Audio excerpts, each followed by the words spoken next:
Okay, here's a video of how to deploy the debris digging rakes that come standard on the Sunda. So it's just a big metal squared piece of steel inside of a slightly larger piece of steel that slides up and down. So you just got a standard tractor pin with a cotter pin on it. You drop it down, looks like there's 3 height settings, and then you pull the pin back out when you're done with it, push them back up, and put your cotter pin back in.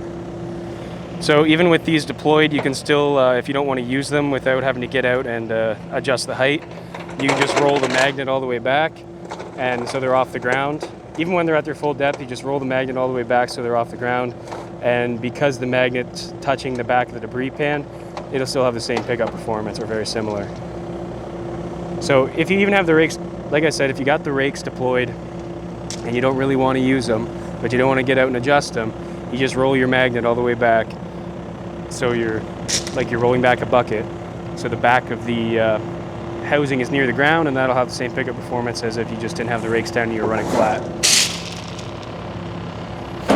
As I mentioned earlier in the videos here, this thing has our debris digging rakes on the front of it. This comes standard with the Sunda.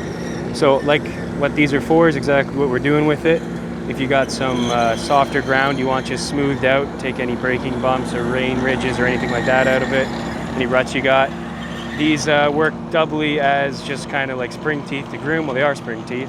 So they work to groom the ground, and what it also does for you is it picks up any, or it kicks up rather, any metal debris that might be stuck underneath. Now these guys said they don't really have a problem with debris. They don't get flat tires, but that's mostly because everything out here has giant either solid tires or it's that loader in the background. So, you know, it's not gonna get a flat from just nails. But this is just part of the function of this magnet. It's another feature. You get the spring teeth on the front of it. You can ram those things right in the ground, and you got the stone guards in the front to protect anything that's nearby from getting hit by a rock that gets flung up. I believe these are 3/8 inch spring teeth on here. So lots of power to push the ground. You can really dig them in, and they leave a nice smooth surface like that. So this place is already pretty smooth. You can see he's hitting the ground there a couple times. But, you know, there's some lumps and bumps. Might as well smooth it out for them while we're here. So while he's doing this, there's another feature of the magnet that's kind of getting used. So as he's sweeping here, he can't see exactly what's underneath the magnet. So when he hits a high spot, like right going up that hill, that magnet's gonna bottom out. You can see those smooth patches there in the frame. That's where the magnet's bottoming out.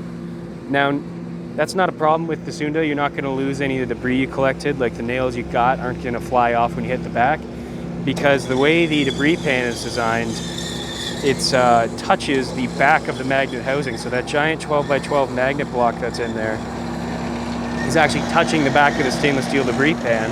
So if anything does hit the ground and get wiped to the back, it'll just stick on the back of the debris pan. This is what's called our wraparound function.